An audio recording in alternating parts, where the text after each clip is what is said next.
Welcome to Deadhaus Whispers.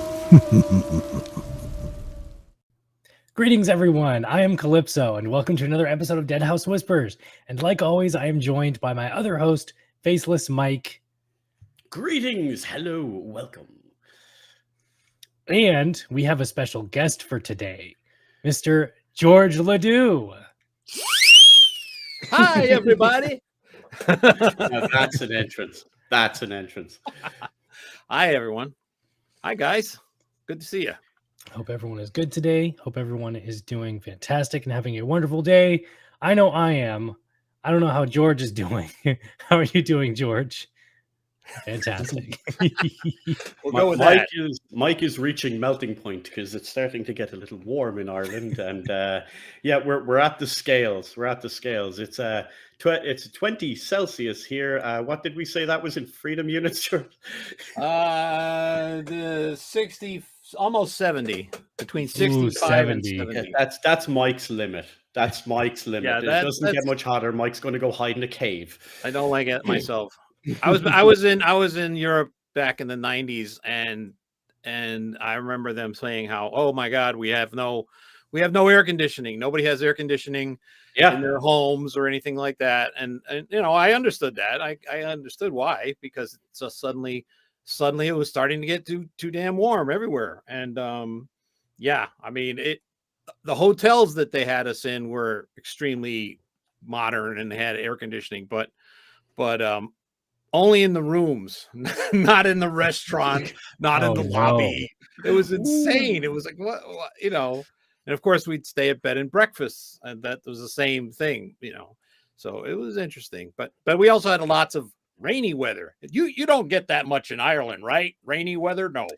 What's that?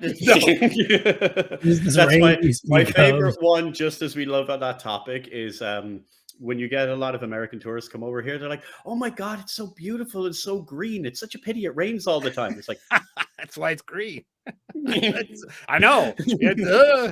Yeah, I know. We heard that a lot too. Yeah. And air conditioning didn't need to be a thing in Ireland until the last 2 or 3 years, and I have a feeling they'll be getting installed in quite a few homes now. You know?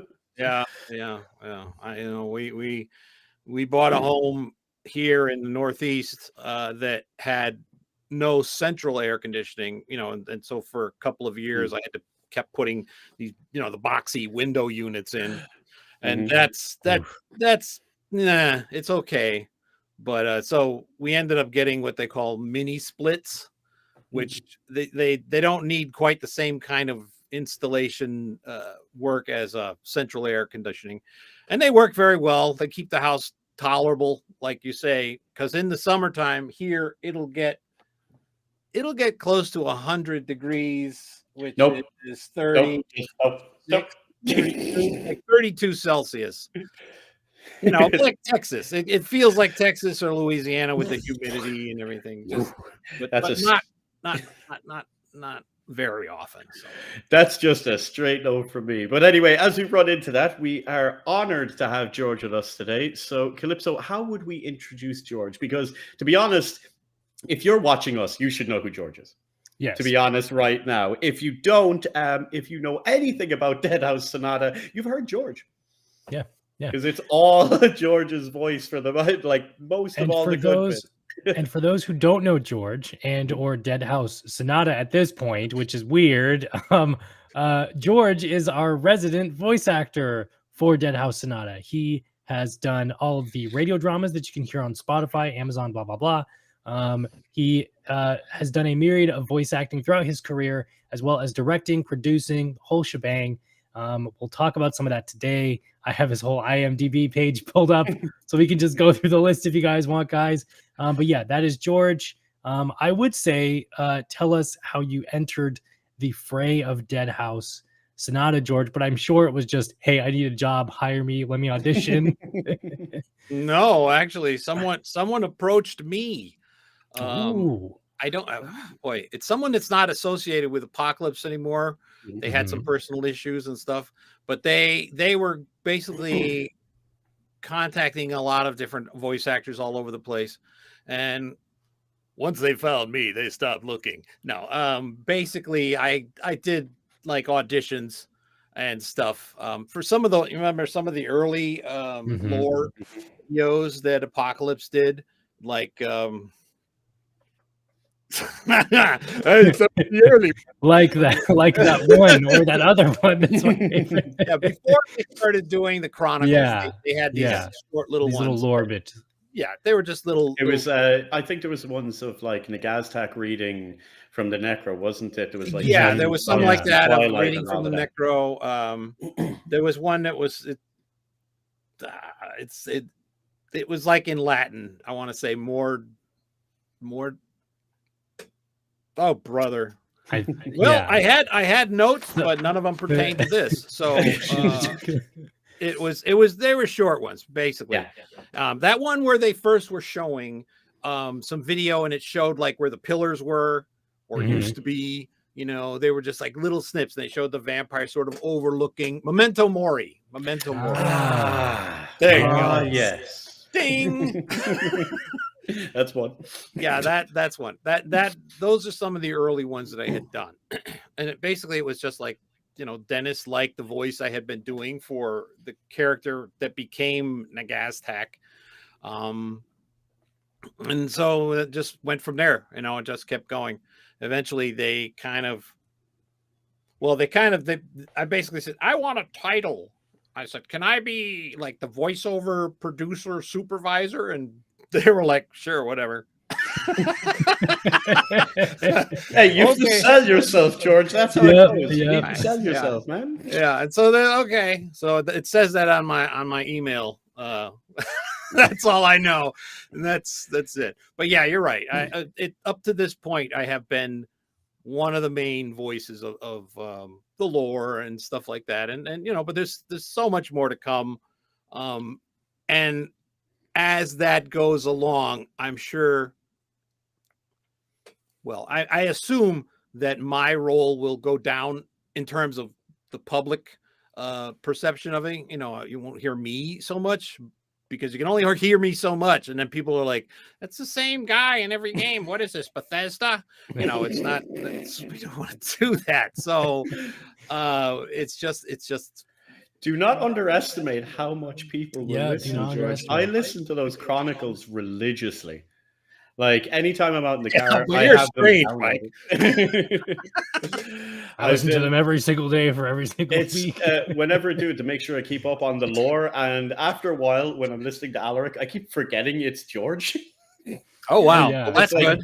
It becomes Alaric is his own character, and then so is Nagaztak. Because Nagaztak, you even said yourself, George, it's like a thing you have to get into when you're doing Nagaztak. Yeah.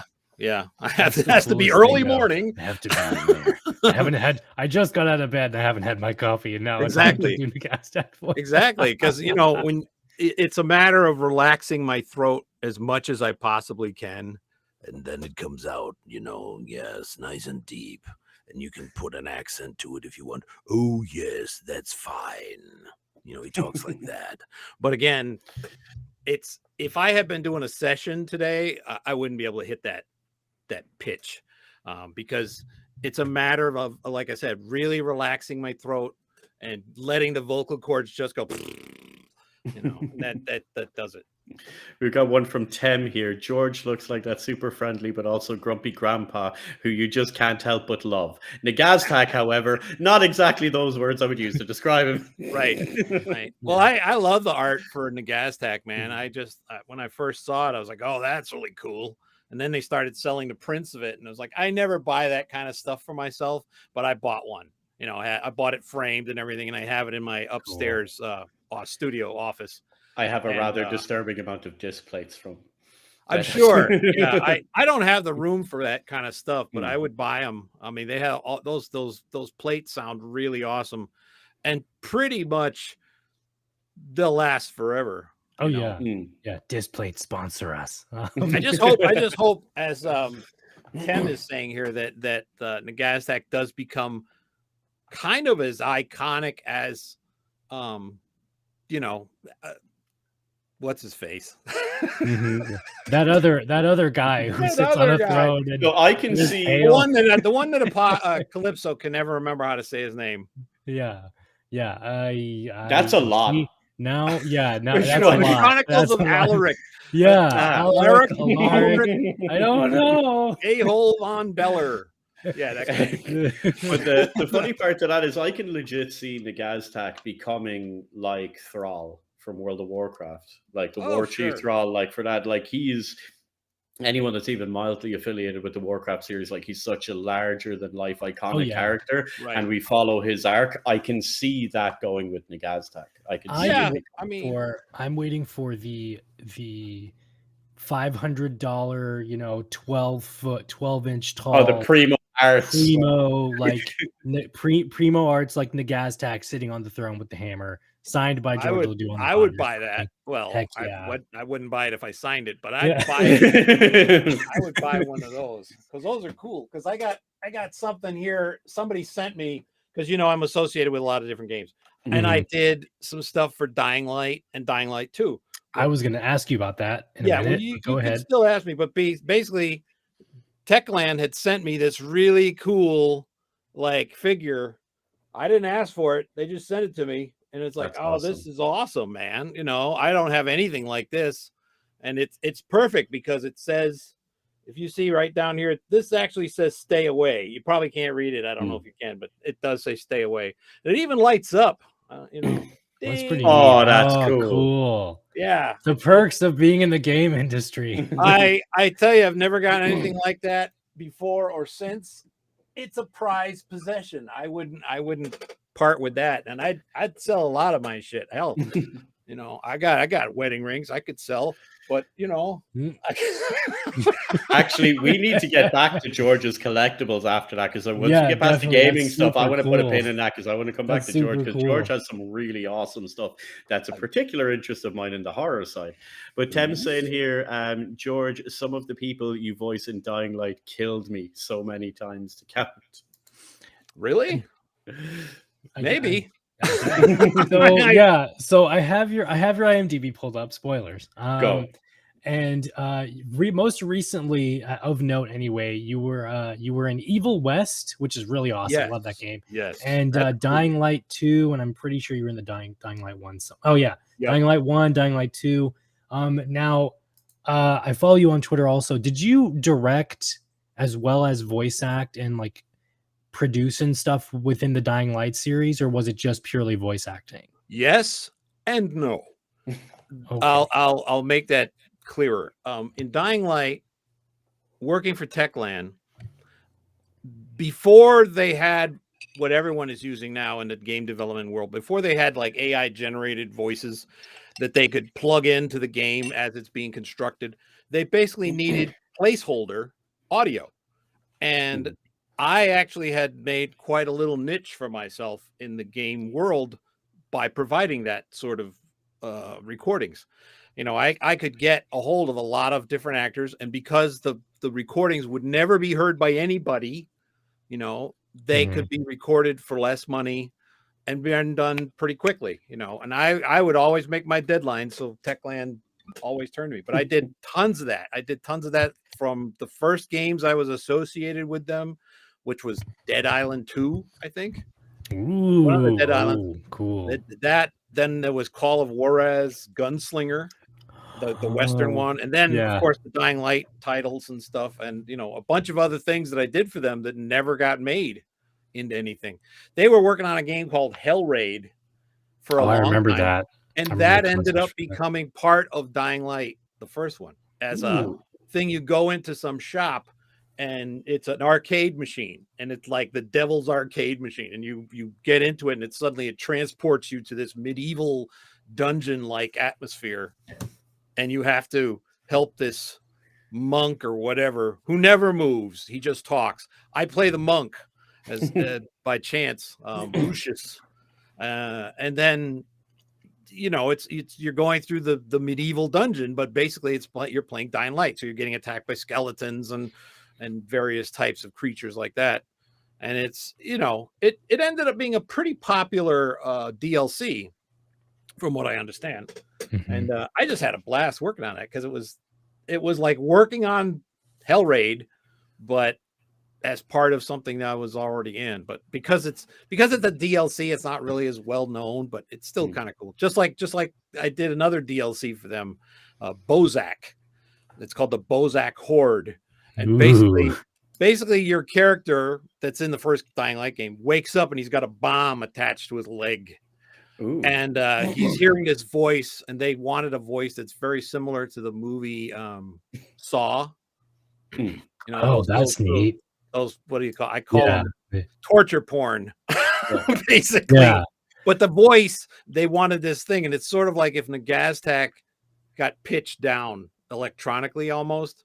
But listening to it, I've listened to some of the videos that people have played, and it's like, well, except for the reverb, I don't think they pitched it down much more than I was originally able to do it, because I remember doing those sessions and just going, man, I am wiped, because it's such a deep voice. Because, like, you know, he's like, oh, the patient wakes, and he's talking like this, very deep and low, but it's all reverbing, you know, through the room, and it sounds really cool. But you never see this guy except for the very end when you catch up to him and you kill him, I guess, in the game. And that's the funny thing. The voice that they use for the game, Bozak in the game, is not the same one that does the DLC, because that's me. Yeah. So yeah, there was a long association with Techland that, you know, I'm sorry to see pretty much end, but, you know, they and other companies have moved on from those sort of, you know, custom generated placeholder audios to basically using really quick and dirty AI, because for what they were doing, they didn't need it to be perfect. Yeah, because it's just B-roll stuff. Yeah, basically. But of course, when I was doing it, they started to get really fussy and picky about what they wanted, because originally, like for Dead Island and for Call of Juarez, when I was doing that stuff, I did everything. I did all the voices. So it's like, it was almost like doing an audiobook. So it's like, whether it was a male or female, old, young, I did all these weird accents just to make the voices different from each other. Yeah. But eventually, and we got into Dying Light, they were like, no, we need you to hire, you know, some real female actors, because as hilarious as your female voices are, they're not helping. Speaking of which, there's a plug for your Theremin Theater when you got voice actors doing weird voices. Yeah. Anyone that hasn't seen that needs to go check that out, because I nearly wet myself listening to the first one.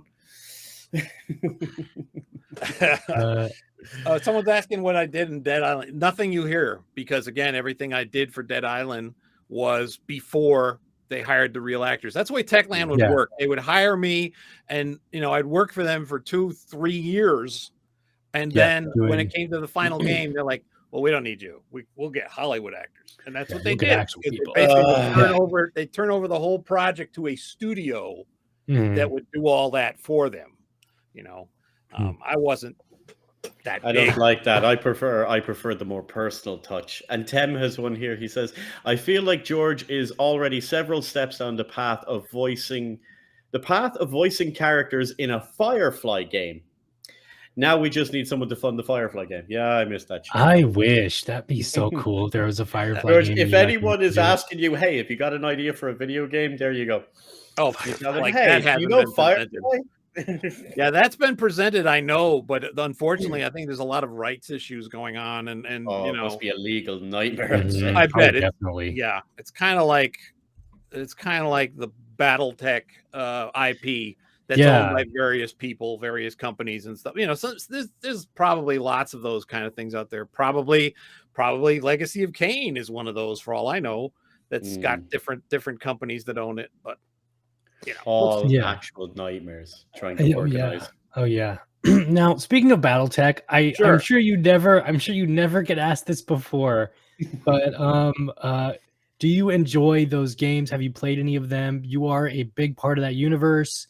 For anybody who doesn't know, George is Duncan Fisher, I believe, in all the BattleTech games. Like, he's been there for years. Everybody. Hello, everybody. Duncan Fisher here. I've been invited to tell you about the wonderful tourism opportunities on Solaris 7. So what was your experience at BattleTech? And so like give us a quick rundown of all the BattleTech stuff. Okay. If See you that, could. Calypso? I was letting you finish your question Thank you. because I didn't want you to lose it. Okay. Basically, let's see. The most I played it was I played it as a multiplayer version of it when it was still Mech Warrior 4 Mercenaries. That's the game that featured me as Duncan Fisher, and he was supposed to be like an arena announcer.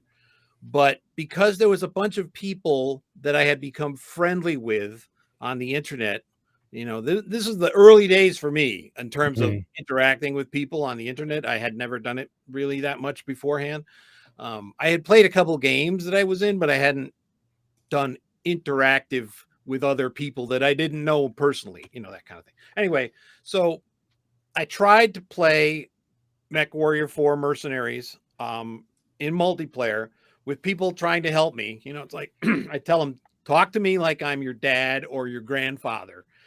How do I play this game? And they, instruct me, but I could never get it. Maybe I just needed to practice more, but I could never get that whole mental image of, it's almost like you're driving a tank where you can keep the robot, the mech moving forward, but you can keep turning the turret around and, turn it completely around if you want. It's like, even though you're still going one direction, I've just totally messed up my head. I couldn't do it. So I usually would get stuck somewhere and, my teammates would be off, winning the game. And I'd be like, I don't know. It's like, like I could hear the legs trying to move, but it wouldn't go.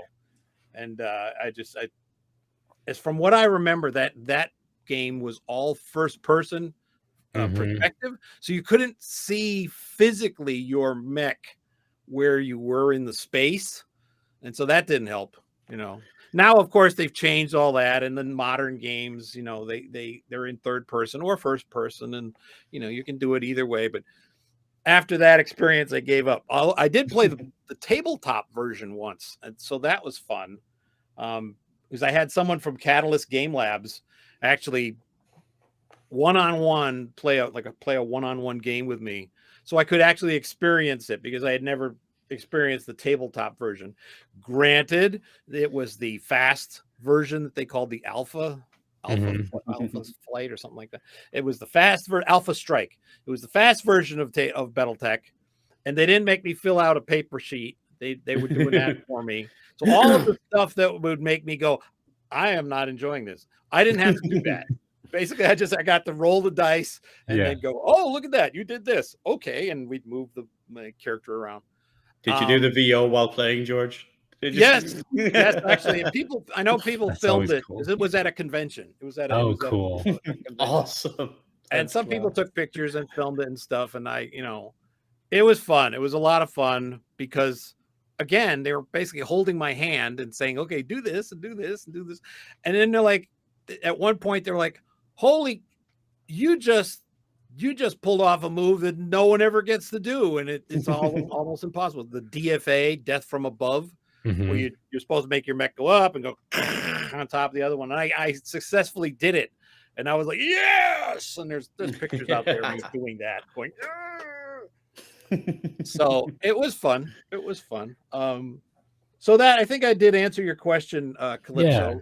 So that was my one-on-one personal experience with the BattleTech world. But since then, I haven't really been involved with it because as time goes on, the timeline that my character was in, it just gets farther and farther in the past. And really, BattleTech and the Catalyst game world, they are determined to keep moving the timeline forward. So basically, my character would have died centuries ago at this point in their timeline. So, people are always like, oh, you got to put Duncan Fisher in the game. It's like, well, it just doesn't work that way very easily with BattleTech. They just want to keep moving forward. So, I understand him as a sentient AI. Yeah, unless it's sentient. Right. Have you thought of approaching them to read like the BattleTech book series, the tie-in novels that they have in there? Golly gee, no, I would not do that. I gave them friends of mine to work with, and that was very successful.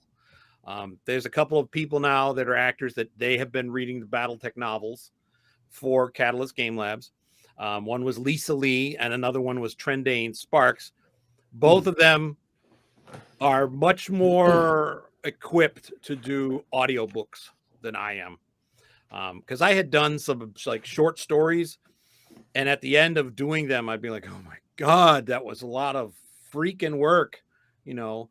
And audiobooks is a very low, what's that? That ratio of how much time you spend compared to how much you get paid. And it's very low unless you're, you know, You're a one of famous like the audiobook. voices. Yeah. Yeah, if you're one of the audiobook voices and you can command a higher rate, you really start at a deadly low rate. And Just and charge it's a lot of $60 work. an hour, George. It'll be fine. Yeah, no, but there, that's Jane, super low. I mean, they're kind of starting at like $100 an hour, which sounds great, but that $100 an hour is $100 of finished audio hour. Yeah. Yeah. And to That's- read an audio hour might take an inexperienced voiceover person 3, 4, 5 hours plus editing, which takes even I was going to say longer. the editing Yeah, the alone editing is a is- long yeah. time, Right. right? But of course, people that do it all the time, they have a lot of automated systems and they have it down and they know what they're doing. So they know how much I can read in a session before I peter out, you know, because you have to keep that same voice and same energy and everything else consistent. For me, doing short form voiceover stuff, I find that to be better because my voice, especially as a person who's in his 60s, my voice wears out. By the time this show is over, I'm going to be like, I don't think it's just you, George, because we've Jana here saying, I read fan fiction sometimes and I can't speak for a day or two afterwards.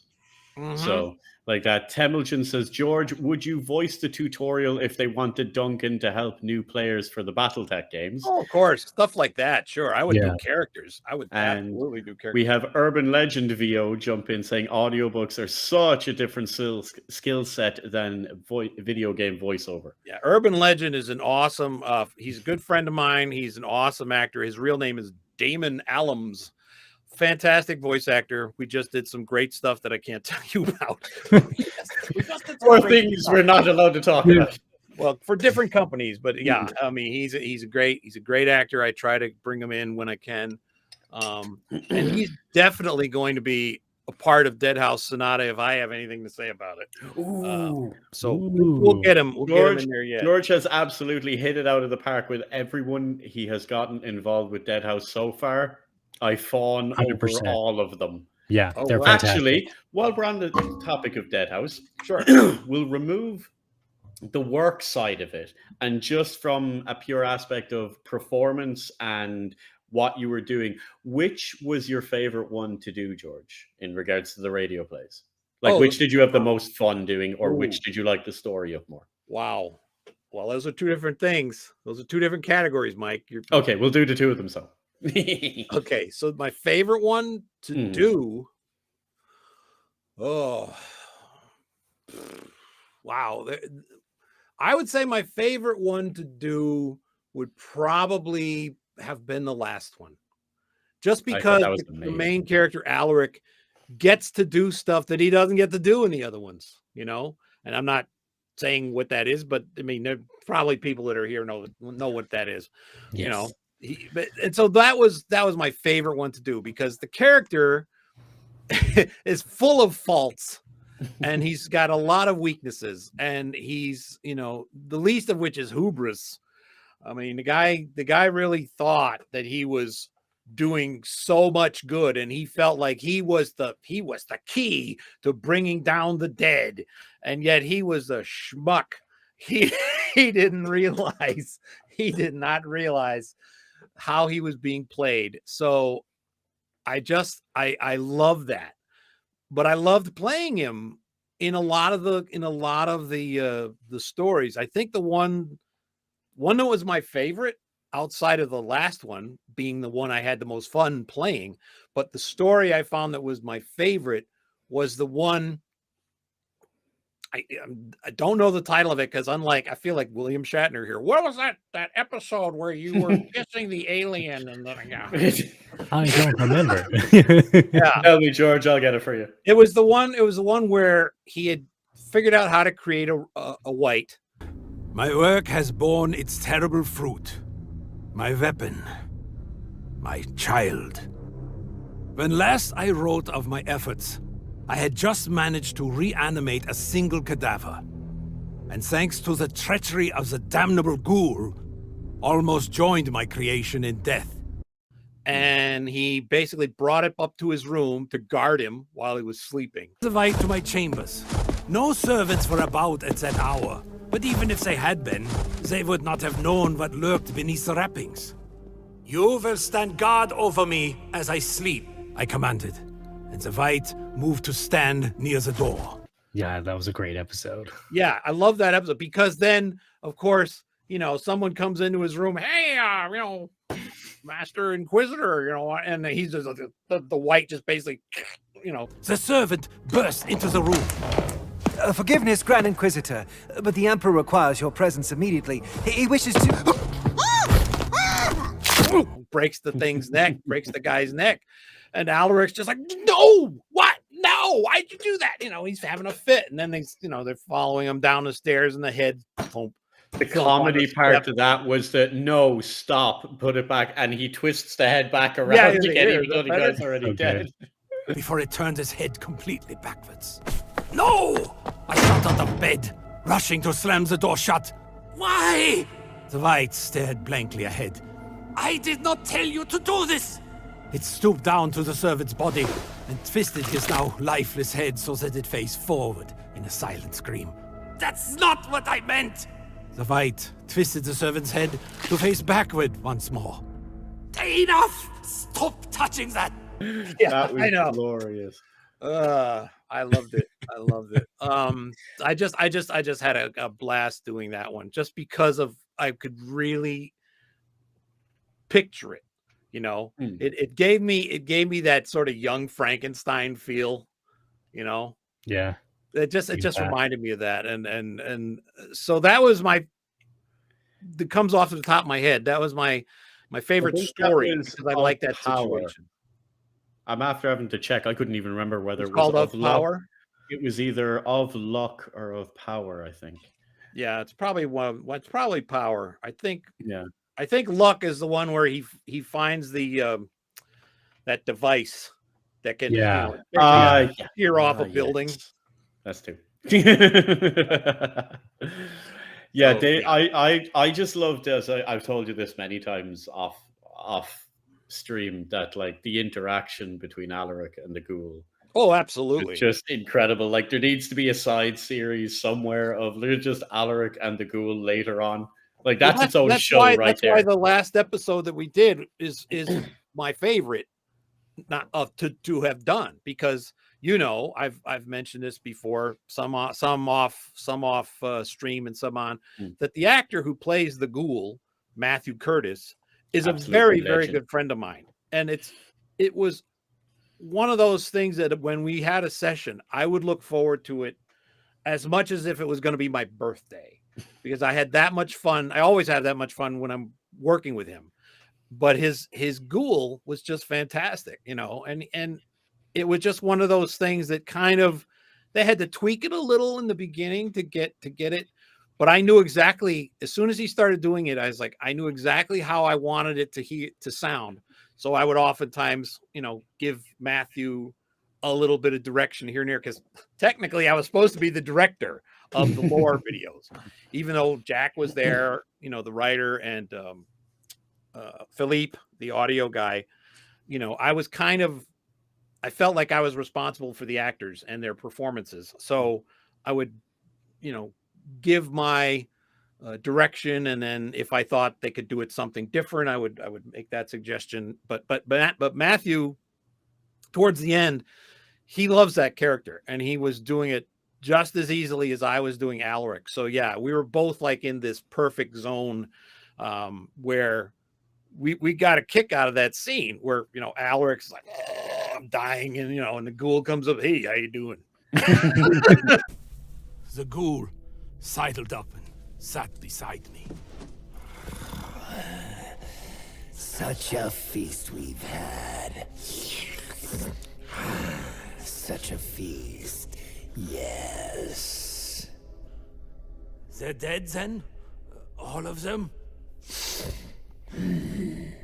Dreams do not die, but they will trouble you no more. What will you do? The dreamers will take time to claim the city. Enough time for some to go missing. And you're still hungry? Even after 14? If that ghoul doesn't return, there will be war. Oh, there Telling will you. be. I There will want be. that ghoul. That's Very, why, very that's why when freaky. I read it, it's like I never saw him again. I'm like, damn it. I don't want him to never saw him again. No, I I have guess a feeling I never saw him again alive. Mm. did he say that? I don't remember Dot. I don't remember it that way, but you can remember it any way you want. We can dream. We can So dream. I'm inferring, and I'm going to start badgering people about lore. It's like, need that. Along Should I with have been looking at this chat? I just realized there's a whole ton of things on the Oh, side. no. We'll get to it. Let's actually. I'll no, keep let's reading run- out let's when run down needed. to it. Okay, What do we I'll got? just stop looking at it then. Oh, Okay, so there you go. While we're on that, let me. I wanted to read some of these names to get people. Yes. Oh, yeah, yes. Yes, this is the These are time. people that have been involved with Deadhaus as an actor.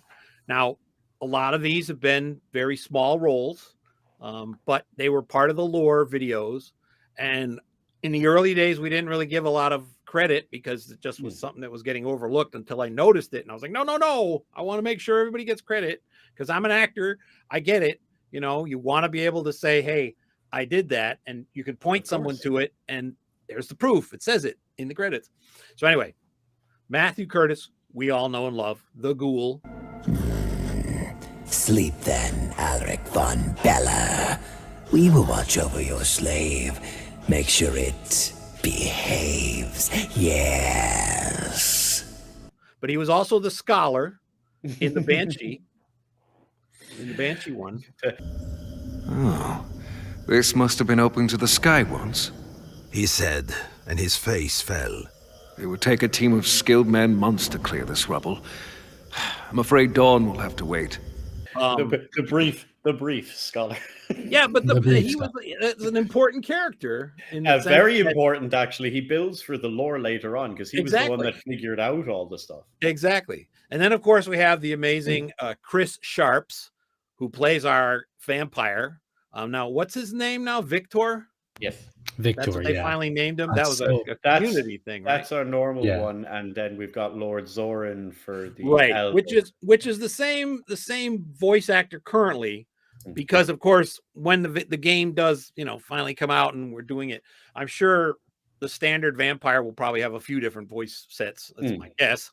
But Chris, it was originally hired to be Lord Zorin. That's the name. Yeah. If I get the name wrong, Mike, please correct me. Because it's one of those things I try to keep in track of. But so anyway, then we had another friend of mine, Trendane Sparks, who in the video of the Revenant taking over Fort Zystra, he was like the commander of the fort.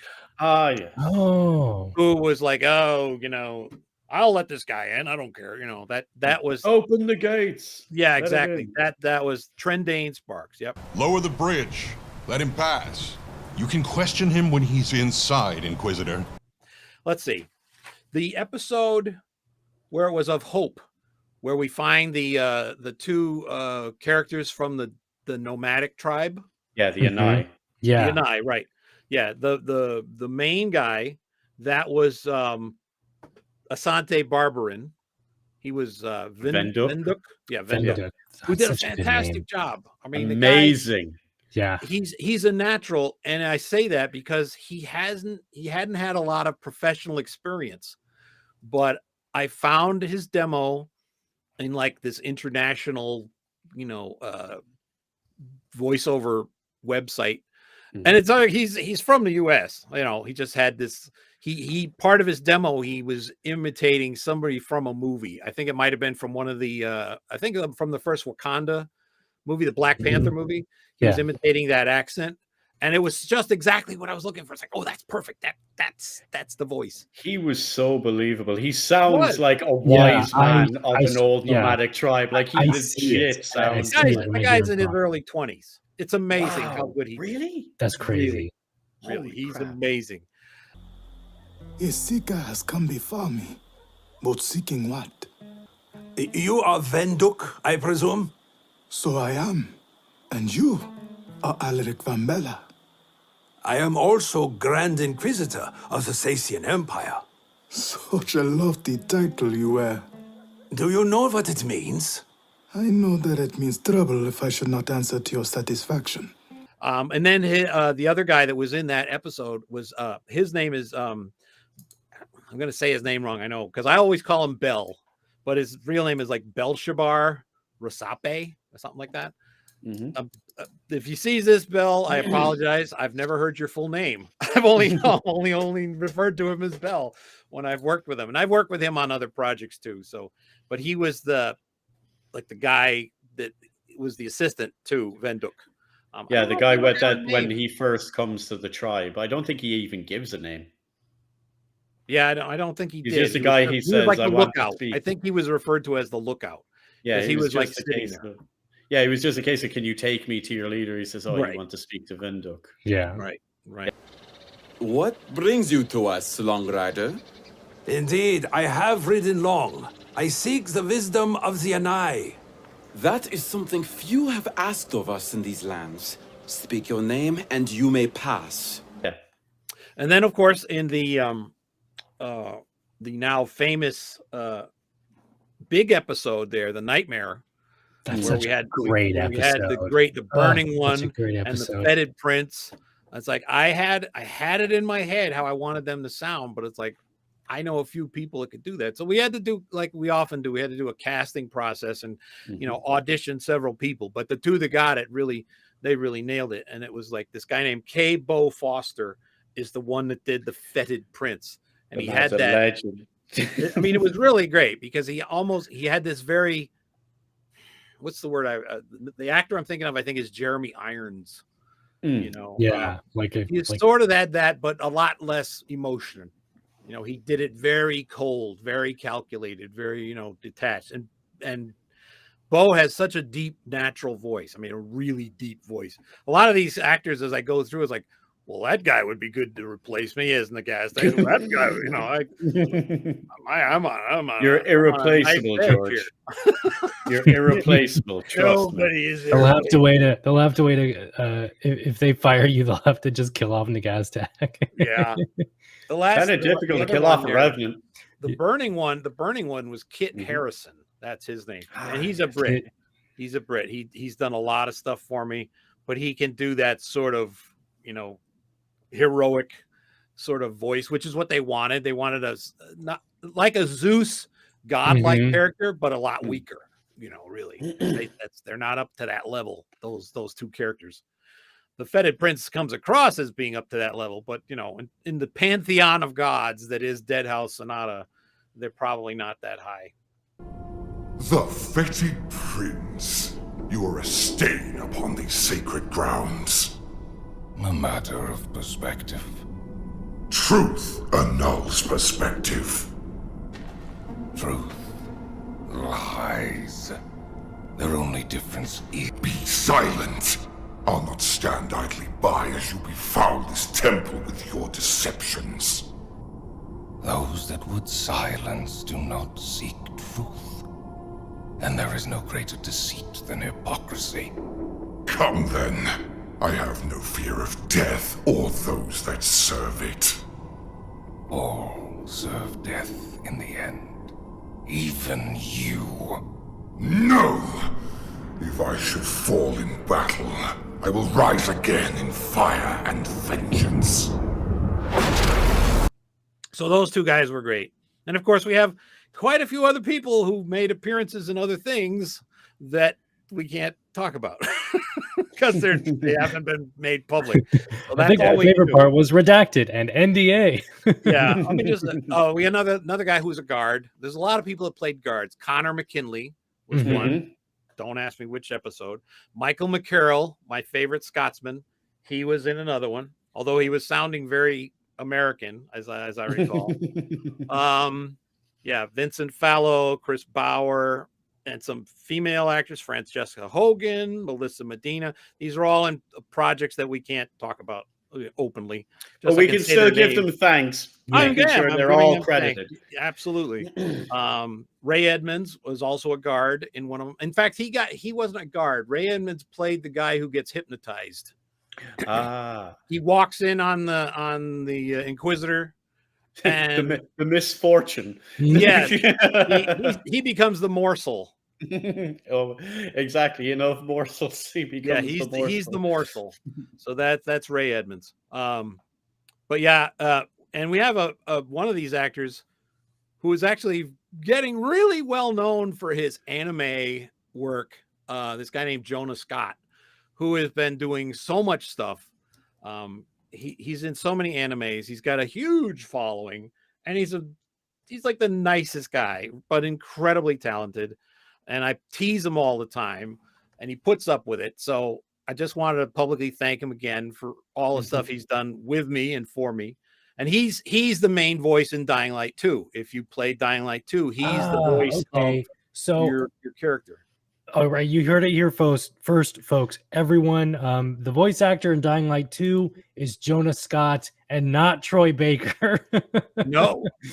Hey guys, my name is Jonah Scott, and I'm a voice actor for video games, anime, cartoons, commercials, and all kinds of other stuff. Hey, you probably heard my voice in some of your favorite video games and anime. Oh, it is Jonah Scott. And he's not like some gas station convenience store version of Troy Baker. He's really good. Yeah. Okay. I'm looking at his anime right now. This dude is everywhere. Yes. Wow. Rattle off some names, Calypso. Awesome. Okay, so his most recent stuff, apart from Dying Light 2, he's in Beastars, that really good Netflix so good anime. Berserk. No way. Yes, he way. did Berserk recently. You have my attention. Dude is you now have my everywhere. undivided attention. Black Desert, a couple video games. Who did he voice in Berserk? He is he actually him? He did Berserk, the Golden Age Memorial Edition. Yeah. Who's the dude with the white hair? Griffith. Yeah. Griffith. Wow. Yeah. That is epic. So my really, favorite anime he's really in cool. is the one about the ways of the house husband. No way. He's in that? He's the guy. Yeah, it's right here. Yeah. He's the main guy. Yes, he's the main guy. Yeah. Path of the my Midnight favorite thing. Sun. It's my favorite anime he's done. He just did the Junji Ito Netflix special. I love that. That was incredible. Demon Slayer is his most recent credit as of this year. Even his Safi saying, "I love that." Like, yeah. Wow. Way to go. Yeah. It's not Troy Baker, guys. It's Jonah Scott. Not Troy Baker. Jonah Scott. The amazing Jonah Scott. That's rad. That's so rad. And I don't mind saying this, but Jonah Scott got that job of the voice in Dying Light 2 because of me. Okay, not just because of me, because he's really good.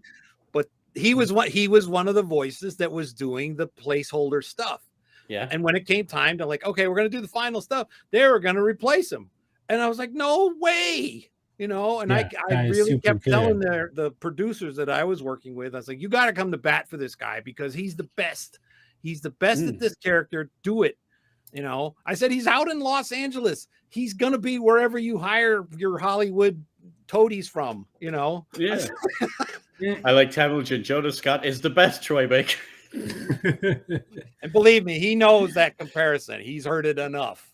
Yeah. Oh, that must be Matthew depressing, Curtis. though. Matthew Curtis is then compared to Troy Baker as well. So that must be hard, though. You do a really good job and people think you're someone else.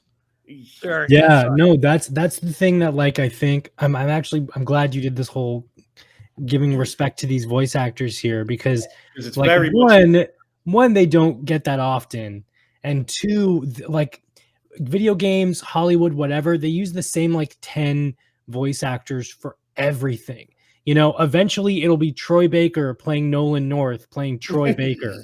You know, it'll be Yuri Lowenthal playing Robin Atkin Downs, or you know, you have all these, you know, the best of the top voice actors, right? There's a reason there and everything, but at the same time, people just get burned out. I get so burned out of hearing Troy Baker and everything. I get so burned out of hearing Nolan North and everything. So, and like, because they're everywhere, when someone sounds even remotely a little similar to them, they automatically think it's them.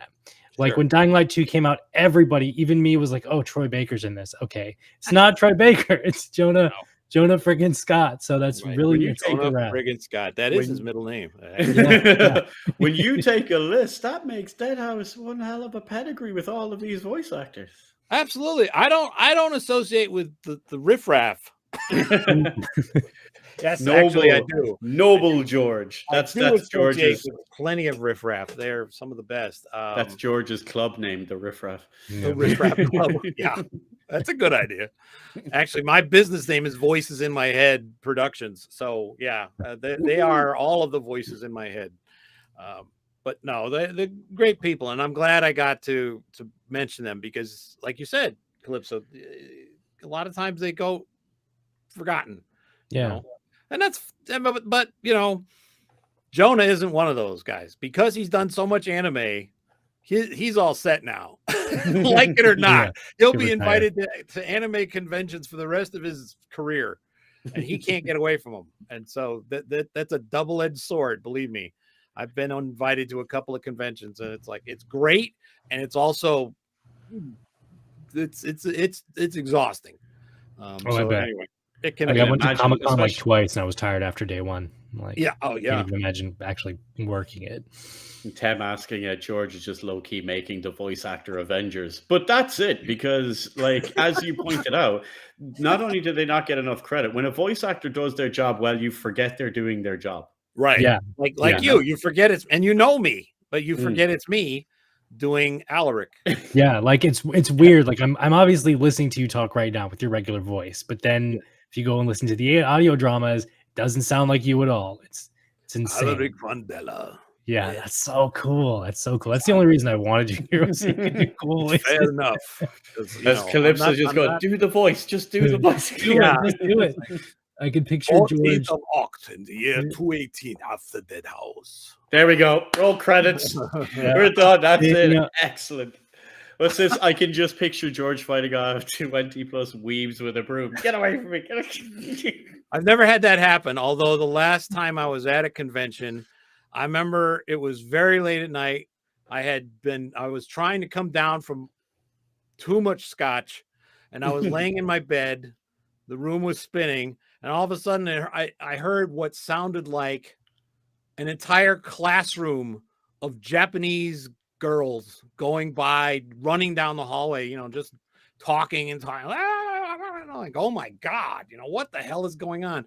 Turns out that hotel was also being used as a there was like a whole contingent of people of a high school from Japan visiting this city. I think it was Vancouver, actually, Vancouver, British Columbia. And so the whole high school had booked that same hotel. And so it was just like, oh my God. Those are always the best. And they're, of course, they're kids. So it's like the middle of the night. Yee, we're having a great time. And I'm over there, you know, old man hyper in a foreign country. Old man with a hangover. Hey, you kids, get off my hallway. Knock it out. Now, we're going to be wrapping up in a while, but before we get to the wrap up, the one thing I wanted to bring up is George, like myself, actually way more than myself, you were a massive horror fan. And that's what I wanted to bring up about the collectibles. I was a massive horror fan, old style. Old horror. Yeah, the good horror. Real good horror. Yeah, good. The stuff I like. I mean, everybody has what they like. You know, I'm never gonna rag on someone for them liking what they like. But yeah, horror is just one of those really big categories, Mike. You know, and it can go from everything from Nosferatu was the best. You know, because I like the 1910 Edison Frankenstein. That's a real monster. You know, that type of thing to the current stuff. But old horror movies, that's my jam, as some idiots would say. My jam. I hate that phrase. Why did I say that? That's my all on jam. my thing, though. I'm the same. I love all the really, So what really did you old want to? stuff. You seem to have something in your head you wanted to ask me about with the collectibles. It's something that we talk about with a lot of different horror fans that I've done over the years and all, right? Okay. And you have a long pedigree of this because, like, you've told me privately about all the different magazines and stuff that you'd collected, all the old, like, sure, the older stuff, right? Yes. And it's something we always ask anyone that like directed horror or was in horror and all like that. Where did you start? What was your beginnings into horror as like, this is my jam? Let's see. As a kid, literally. We all started as a kid. Only for us, it was I watched The Exorcist when I wasn't supposed to. I seen it when I was way too young. What was George's? Mine, well, I loved Halloween, but I had a cousin who was 4 years older than me, and I just it was like I was the annoying little cousin who basically would want to emulate everything he did. So when I'd be visiting him or I'd see him, he was always doing something. He made these home movies and he'd make like homemade horror movies and things, and I tried to do that too. So, but that was when I started to really pay attention that they were showing these things on television, and we're talking old style broadcast TV. So I saw movies like The Bride of Frankenstein and Dracula, things like that. I saw them in the worst possible way, with that horrible bad reception, black and white TV. Grainy as all crap on the old Because CRT. no TV station that was near us ever showed that cool stuff. The closest station was Boston, Massachusetts, which was probably 200 miles away, something like that. So it would only come in if the weather was bad. Certain things like that would cause the atmosphere to bounce the signals back. But yeah, that was it. And I remember watching those going, that stupid look on my face. I'm sure I had like, wow, this is wild, because I'd never seen anything like it. I was a little kid, but of course, as time went on, then I got to really appreciate filmmaking and everything else. And that's when I started to go back and look at these older movies and go, dang, these things were made well, Yeah. And then I started to like all the other aspects of them, all of the hokiness of some of it and the campiness and now it's sort of referred to as the retro style, everything from the 30s to the 60s I'm into, and even some early 70s, that sort of horror and sci-fi that is on point for me. When it starts getting into the schlock area, it's I love that great. stuff. I love it. I like that. I would rather watch that than Don't Kill Me Now, but that it attracts me more than, say, The Mandalorian, which I love. Star Wars. I saw Star Wars 10 times when it came out in the theaters. I dragged every relative that hadn't seen it and say, "Hey, you want to go see Star Wars?" And they'd be like, "What the hell is that?" And we'd go to the theater and I'd get to see it again because that was the only way you could see movies more than once. And so I'd agree with you though, George. I even it. have the entire Hammer collection on DVD. Like Yes. there's a box set that Oh I yeah, can get. And the old Hammer love films them. are so good. Yeah, I have a whole shelf that I can't really show you, but it's in my next room, and it's full of stuff. Let me see if I can. Turn the light on. That's what I wanted to see. Go break out the horror collection. That's my ulterior motive, by the way. Oh yeah, totally. I remember Creature Features when I was little on my local station every Saturday. Man, what kind of a culture change would have to happen to make that come back? Reach. Can you see any of that room? We see the inner workings of your collective closet. That's a bookcase full of DVDs, and I got a gigantic library. And unfortunately, this camera is not going to reach. I'm sorry, it was a tease, but I have all the Hammer films, or at least as many as I have currently. Yeah. There's about 20 of them there. Those are awesome. Sorry, I get excited when anybody wants to talk about my old. My taste goes all the way up. We kind of stop at the late 80s, maybe early 90s Creature Features. That's as far as I'll go. I don't like any of this new jump scare stuff. I feel any of this stuff. I'm kind of like, it's not that it's bad, it's just not to my taste. Like I love the movies I like that would be considered modern would be Alien, the first Alien. Yeah. And I saw Aliens too, and all that, but the first Alien is I remember seeing that on a holiday weekend. It was probably Christmas or Thanksgiving, and I went with some friends, and I remember that movie scared the hell out of me, and I was like, wow. This reminds me why modern horror movies are too much for me. But of course, now I think it's an awesome movie. And also John Carpenter's The Thing, which was another one of those movies that had terrible reviews, and it did terrible at the box office. And John Carpenter couldn't get work for years ahead of its time. And now it's a legendary film. And I think that movie is fantastic. All the real, genuine physical effects. There's no CGI in it and stuff. I mean, and those age better. They totally age better. Practical effects age amazing. Absolutely. I was watching something last night called, the American version is called Reptilian. It's a Korean movie, and it was made with a really bad CGI, like kaiju monster. Yongori or Yongari or something like that is the Korean name of it. As I like kaiju movies too. But anyway, same. I was like, man, this thing was the worst CGI I've ever seen. And it was a bad movie, but it was bad in a sense. Oh yeah, I've got a bunch of literally right here. This sits with me at my desk. Godzilla. Nice. That's a good one. Yeah, the closest I've got is that Dead Island. I mean, just for anyone looking, all the modern people, this is what Godzilla actually looks like, not that weird thing that happened in the early 90s. Sure, Mike.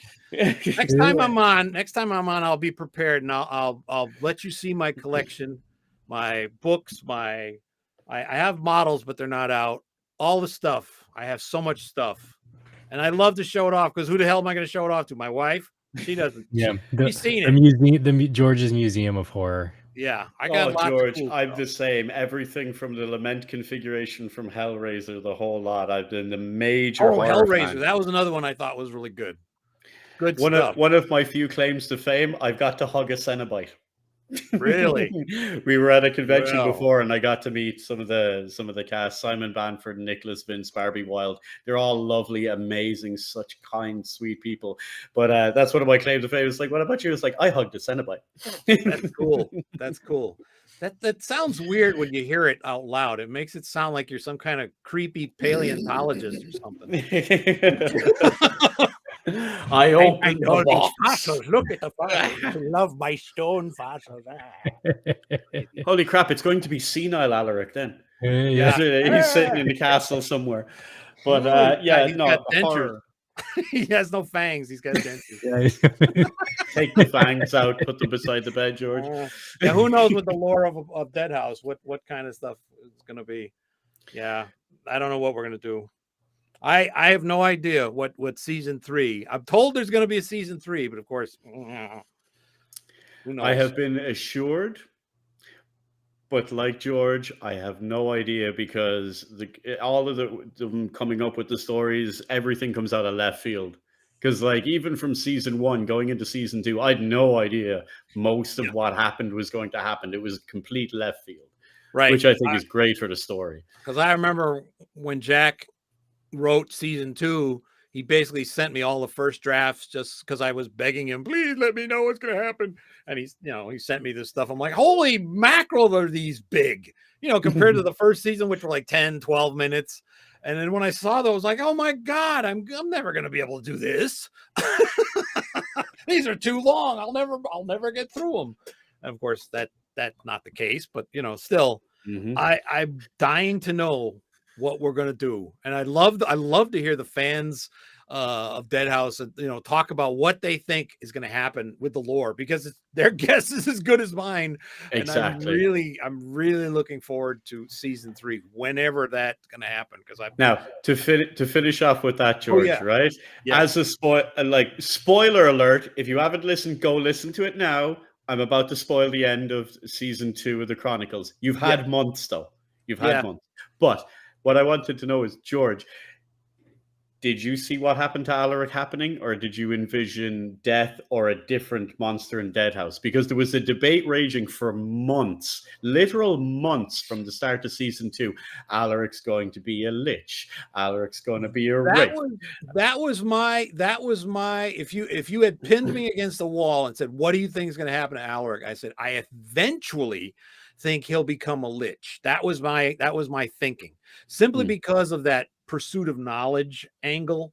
And he you know, despite everything, he's got an unquenchable thirst for knowledge. He really, and you know, at least in regard to how to defeat the dead, that was his drive. You know, that was his whole thing. So now I'm like, what's going to drive him?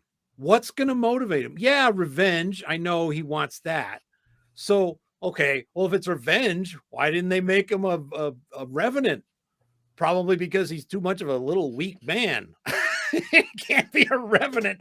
It's like, no. Although, who knows? Maybe the revenants, they could because of the nature of their strength and power and stuff. It's like, it doesn't matter what they physically were, you know. Maybe that could happen. It's like, you get them pissed off enough.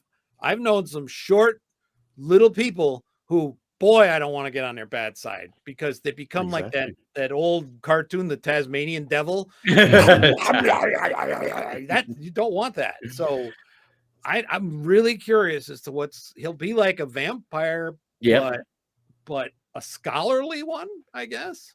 Somebody's got to write down the stuff, right? The only thing I can think of would be, he'd clearly want revenge against the Crimson Sign, the Awoken, you know, those ones, because his whole thing was to protect the Empire. The Empire saved him. He felt he owed a debt to the Empire. So he obviously wants to avenge them. How? You know, Deadhaus is still trying to figure that out. Like, But now, of course, he's been informed that, you know, Deadhaus wasn't the true enemy. Now, he may still look at Deadhaus. It's going to, you know, anytime you hold a bias against anything, it's hard to just let it go. Exactly. I don't care. You know, so it's like he's still going to, even as a vampire, I can still see him going, yeah, every time, you know. I don't see him joining Deadhaus. I think maybe he'll team up with the ghoul. Yeah, I mean, I don't see him going to town meetings and stuff. Yeah. But, you know, buddy cop adventure. Alaric and Ghoul buddy cop adventure. I would love that. You know, I know Matt would get a kick out of that. I would die if propose this to Jack or whoever's one of the lead writers. Give me a mini series, like 6 episodes, Alaric and Ghoul buddy cop adventure shenanigans. That's it. I still want an animated thing. An animated thing. Yes, that's my dream. If nothing else, then I could make some money on the anime convention circuit. If nothing else, at minimum, the minimum I'll accept is an entire side section of the game where instead of doing normal missions, you go and do missions for Alaric, and every time you come back, it's different interactions with him and the ghoul. You walk in on some weird, silly shenanigans going on of the ghoul destroying something or Alaric trying to figure, like, that's just too hilarious to pass. That'd be great. It was kind of hilarious too, though. I mean, I know it's not going to happen because of the timeline and stuff, but it was kind of hilarious. Like every time Alaric would go out on an adventure, people would die. And it's like, you know, it became a running joke to me. It's like, oh, well, we're going to lose this time. You know, you don't want to become this guy's traveling companion. That's for sure. Oh man, it's after 5 already. Yeah, getting ready to run it up. With that all said, thank you, George, for joining us for this episode. It's been a pleasure and an honor and a wonderful time. Thank you so much. I hope you had fun. I enjoyed it tremendously. We'll definitely have you on again. And I hope everybody has enjoyed this episode as well. We'll do all the plugs and shilling like later. I'll just edit all that crap in like we do all the time. But to sign us off, George, would you like to say welcome to Deadhaus Whispers in a super cool voice so I can splice it in for the intro? Sure. I'll try to do it in the gas tank again. Give me a second. I need some water. We are honored, sir. I'm sorry. What did you want me to say? Welcome to Deadhaus Whispers. Oh, yeah. Oh, my. I'm going to get down there. Okay. Welcome to Deadhaus Whispers. Thank you so much, sir. With that all said, guys, we will see you in the next one. I've been Calypso, FacelessMike, and of course, George Ledoux. Bye everyone. Bye.